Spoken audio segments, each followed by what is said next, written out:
you. Good morning. Thank you for having me here today. So I have a lot of information and not a lot of time to kind of go through this with you. So we'll go. And there's a lot to cover, but please, I can stay around to answer a few questions, or the UAO knows how to get in touch with us. Just the first. So I'm going to talk to you about the changes in immigration policies that are affecting, and I've tailored this presentation to kind of really target the African countries' information. So this is just an overview of NIJC, who we are, the National Immigrant Justice Center. We're a program of the Heartland Alliance for Human Needs and Human Rights. Heartland Alliance, on another end, does a lot of work with refugees and asylees through the Kovler Center and through some other Heartland Alliance programs.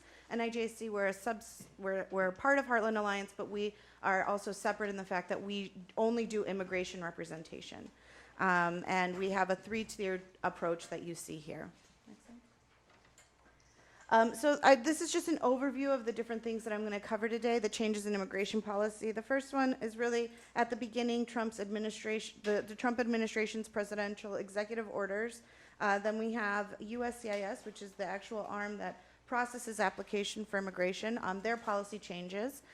Immigration court policy changes, so that's on the Department of Justice, but a separate arm. We're going to talk about visa overstays, asylum changes that have happened, and just next steps, what we can all do together in the room. So the first one is the president's executive orders. So we knew coming into this administration, once President Trump won, that there was going to be strong attacks on immigrant communities, right? He ran on that platform. It was what we were expecting. Within the first few months of his administration, he issued these executive orders. So those are back in 2017. However, I just wanted to put them up here so you could see that these are things that are actually taking place. We see these things happening today. So what he said he was going to do in these executive orders, they are implementing them as we speak, right? Priority deportations was the executive order. Before, under President Obama, we had we had prosecutorial discretion. That was done away with. So this means anybody who is undocumented and even legal permanent residents to some degree, everybody's a priority for deportation. There's no difference, no varying degree anymore. Secure communities, right, Chicago is a welcoming city, but this administration has been attacking not only Chicago, but other welcoming cities and trying to implement other measures in cities and states to make agreements to really kind of bring law enforcement in a more significant way. Hire more agents, we've seen that happen, right? The next one, please. His second executive order was in terms of border security, which we've also obviously seen happening. Building the wall, the shutdown that happened over that and where we are. Potential penalties for people who help undocumented immigrants. We are seeing that happen. And then we obviously are seeing all the things that are happening at the border right now with family separation and remaining in Mexico for asylum seekers, which we'll discuss later too.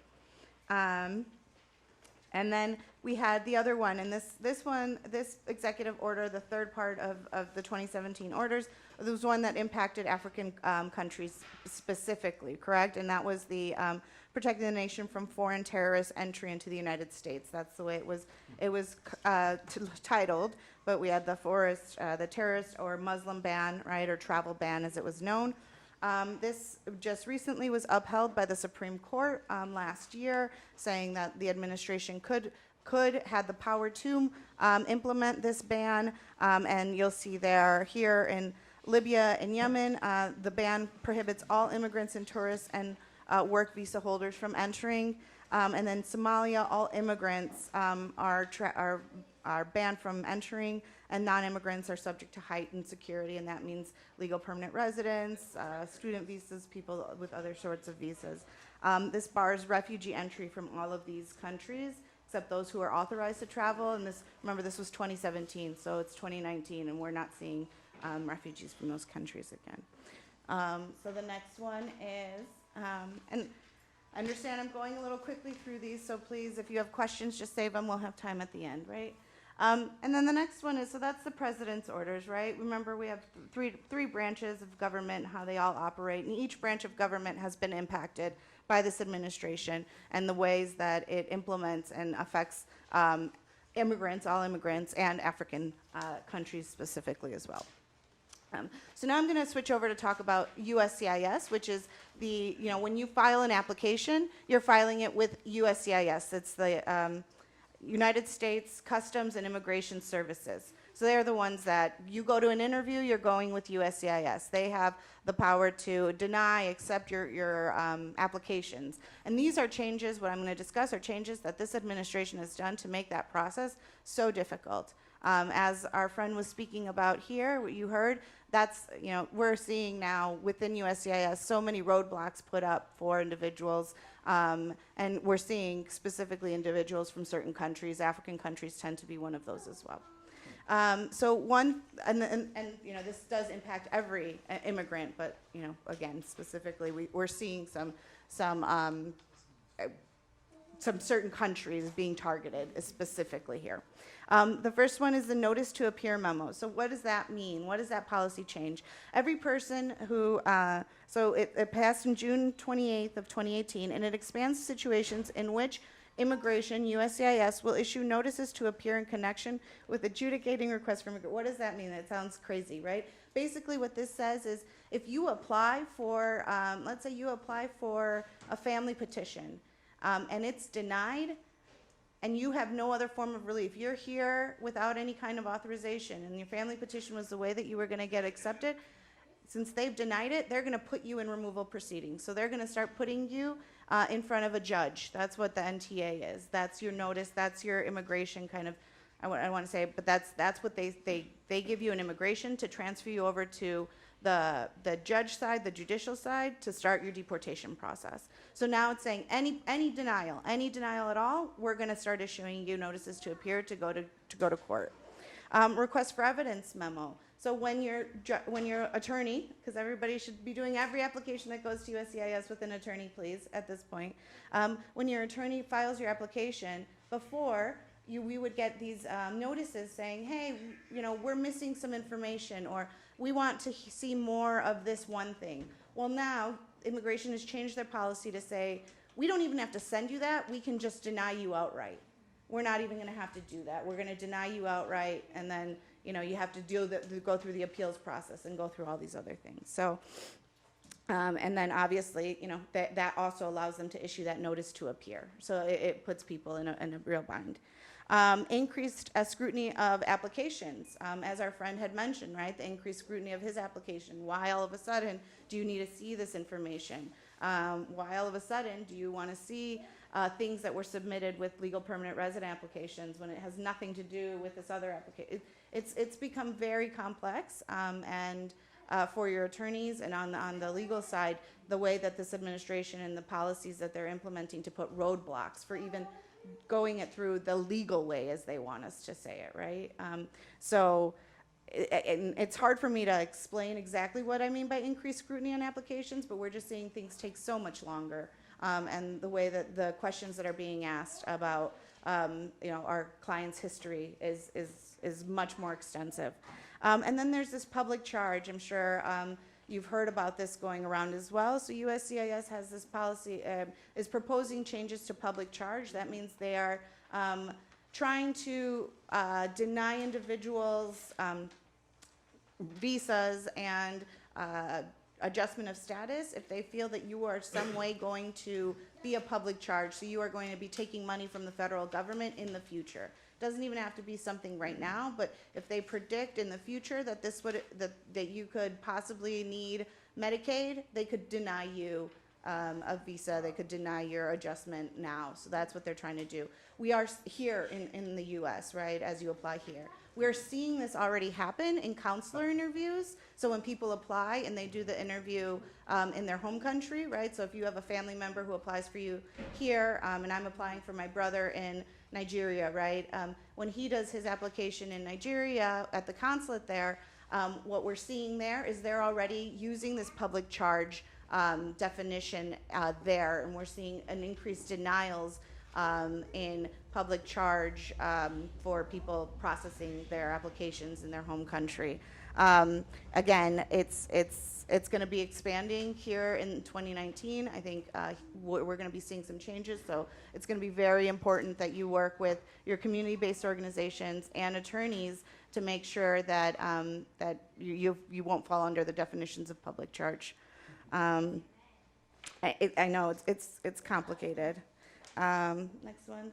Immigration court, and now I bring this up. So immigration court falls under the Department of Justice, so that's a different branch of government, right? And what we're seeing here is increased backlogs on cases. And this isn't particular to just African immigrants. This is everybody, but everyone gets swept up in these backlogs. A case that I was in front of a judge for, I got my hearing for this person in 2022. So you can only imagine, we're in 2019, 2022, for this person to finally get a decision based on whether or not they get to stay here in this country with their family. All during those 3 years, they continue to live their lives. They continue to work. They continue to build equity. They buy, they have families. No prosecutorial discretion. Before, judges used to be able to decide if they wanted to close a case or not. Judges can't do that anymore. Judges have to go through the process. There's these other, the Supreme Court came down on a notice, a very nuanced form of information, a case called Pereira v. Sessions. But this also has changed what happens in immigration court. And then there's just inconsistent notification of hearing. As you know, or may have heard, the ICE officers are issuing notices for people to appear in court, but they're not giving people any days. They weren't giving people days or time on that notice to appear in court, and now they are, and they're just making up the days. So they're telling people to come on, and we've seen some notices to appear in court that have people coming on a Saturday morning when there's not even court open. So there's just so many different things that are falling through, and ways that this is the system, and the courts are kind of getting all mucked up, if you can see, right, the problems in all these different sectors.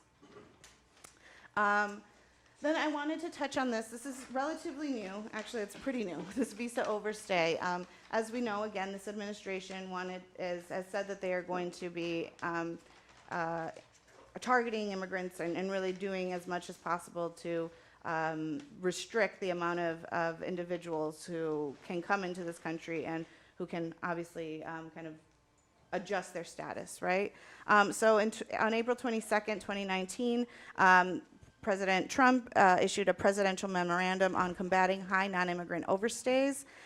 What this says is basically that within 180 days, which is August 20th, the Attorney General of the United States and the Department of Homeland Security have to develop rules to say that different, that in countries that have 10% or more of visa overstays are going to, if they don't change policies within their country, then we're going to ban individuals from being able to get visas from, or there's going to be some sort of consequence that's not written out yet, right? They have to develop what the rules are, but there's going to be a consequence for countries who have individuals or over 10% rate of visa overstays. So if you want to go to the next slide, I kind of list out. So that 10%, you can see there's 20 countries. And I highlighted them in red. Those are the African countries, and there are 13 African countries that fall under this 20%, or I'm sorry, this 10% of visa overstay. And what's crazy, and it's really kind of crazy, is if you look at this next kind of visa overstay slide here, they're looking at percentages, right? They're not looking at overall numbers. So a country like Canada, who has 90,000 visa overstays, because of how many people come from Canada, it's only 1%, right? But I think, as the gentleman was saying over here, you have small countries, like African countries, Chad, right? 140 visa overstays. Well, it's 22% of that country's total, but they didn't have, 100,000 people coming, or however much the math is, right? So you can see how they skewed these numbers to actually fit this narrative that they want to say about visa overstays and who and what countries they come from. Do you see? If we were looking at solely on the countries with the most people overstaying, we'd look at Canada, Mexico, Brazil, Venezuela, Colombia. The only country on there is Nigeria. African country on there would be Nigeria, right? So from 13 to 1, I mean, I think it reads pretty clear what the administration is trying to do, right? And then, I'm going quickly. I'm sorry, I don't know where I am on time. Then I wanted to cover asylum, because this is obviously an issue that I think is very important to obviously in African countries, and an issue that's so important right now that we hear about in the news all the time, right? So asylum is something that we've had in this country for a long time. It's a form of legal relief for people who are afraid to return to their country or origin because they've suffered persecution, or they feel they will suffer persecution in the future by the government or an entity of government that cannot control entity of the government they can't control based on a characteristic they cannot or should not have to change, right? So it's part of our law in the United States. Every single individual has the legal right to seek asylum, and right now what we're seeing, it's based on international refugee law. What we're seeing an attack from this administration is specifically on our asylum laws, right? Next slide, please. It's important to go over what we mean, right? There's asylum and there's refugees. Refugees are individuals who are outside of the country and get designated as a refugee by the United Nations, and then they're resettled in a third country, and they can come to the United States and they're resettled here in the United States, right? That comes with a lot of protections, but we're also seeing, obviously, those be chipped away, right? And then there's asylees, and that's somebody who comes to the United States and then asks for asylum while they're here present in the United States, right? And I would say with African countries, what we're seeing is a lot of people make that migration journey up, through through Central America up to the Mexican border and present themselves at the Mexican border. So, these obviously refugees, but are different from asylees, and we're seeing a lot of African asylees as they come up through the border, and all of the border issues and the asylum protections that are being attacked are affecting African immigrants as they come to the border. Next one. Benefit of asylum status, right? You can include for derivative spouse and children. You get protection from deportation. There's work authorization, which this administration is also trying to delay a work authorization for individuals who are refugees and asylees. There are travel documents that you can get once you become a refugee or you get asylum.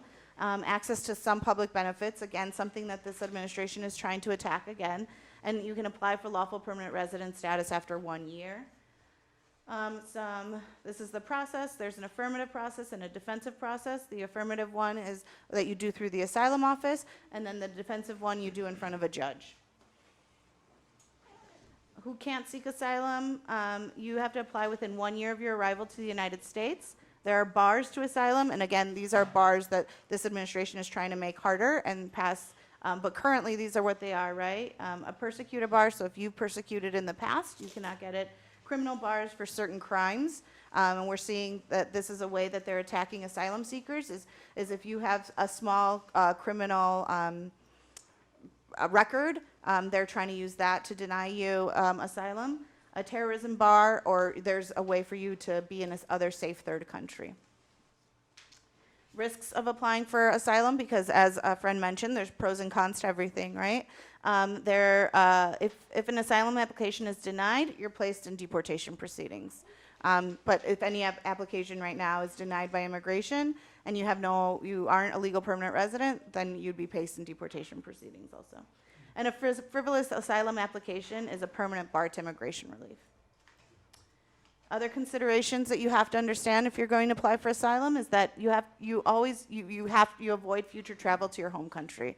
You can't. If you travel back, you risk that refugee, that asylee status, and they can take it away. And this administration is also affirmatively trying to take away that status from individuals. You should not travel on a passport or seek identification from your home country. So if you come or you know somebody who needs a passport but is in that refugee or that asylum status, please make sure you don't avail yourself to that home country in any way. And yeah, that way, requesting passports and identifications, those would raise flags, and again, ask questions about that your actual status and whether or not it was granted properly. Recent changes in asylum policy. So I had discussed the travel ban, obviously, and then these are some cases that I put there so you can see, but ultimately the decisions really impact the process of asylum.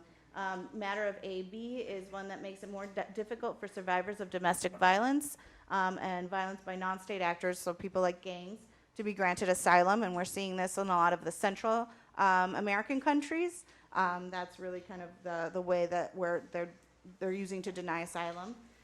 Matter of M is asylum seekers that enter without inspection are subject to detention without bond. So that's a lot of people, when you enter and you seek for asylum, you do it at a port of entry. People who enter on other ways without going to the port of entry, what they're saying is if immigration catches you, they will place you in detention and you cannot get out until you have your trial, until you have that hearing in front of a judge. Family separation at the border. This continues. This family separation, I know it's something that this administration said they weren't going to do, or they had done and then they were going to stop. This actually is still continuing in a lot of ways. Remember I mentioned earlier, if you had a crime that you had committed in the past, it's a way that they're denying asylum.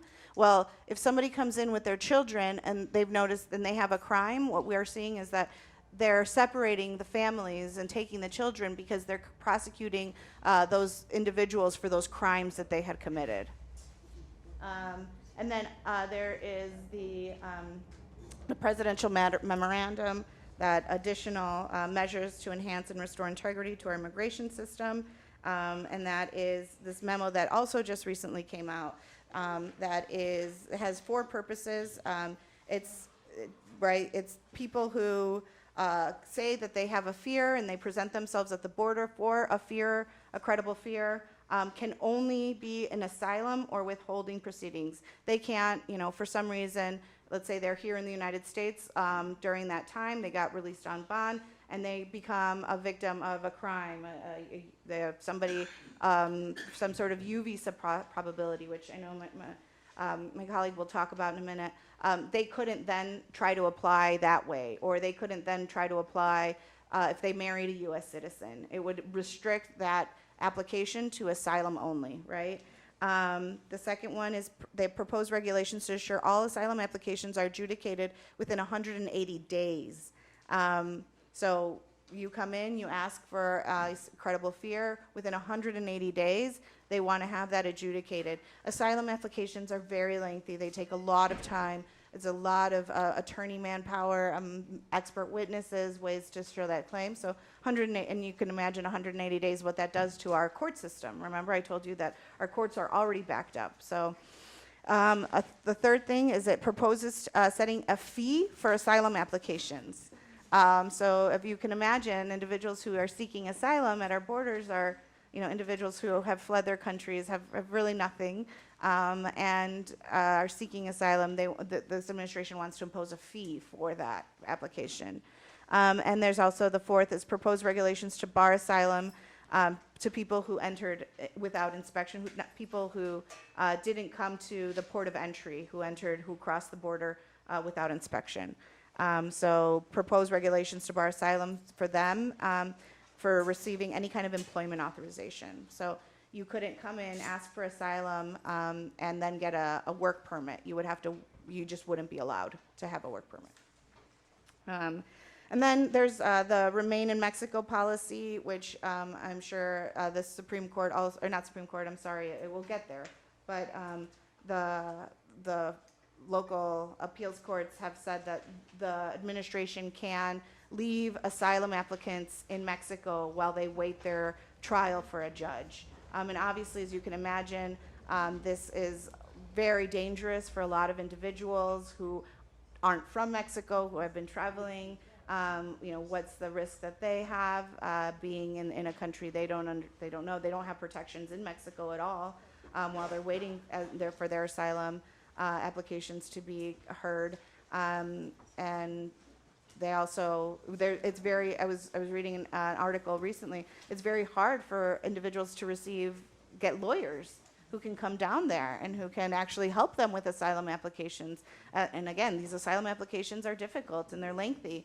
And it's a very complex process.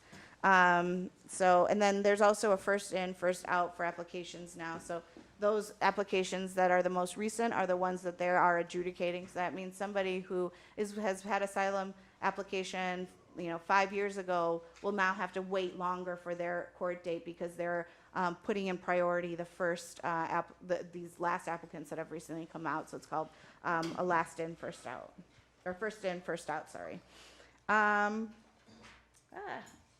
Next. So that's a lot. There's a lot of scary things coming at us, right? But what can we do? That doesn't mean that we're powerless against everything that this administration hands us. We want to make sure that we're defending our legal rights. We want to educate ourselves, just as you guys are doing here. So I thank you for taking the first step. You want to prepare yourself, right? Consult with an attorney, a Department of Justice accredited representative.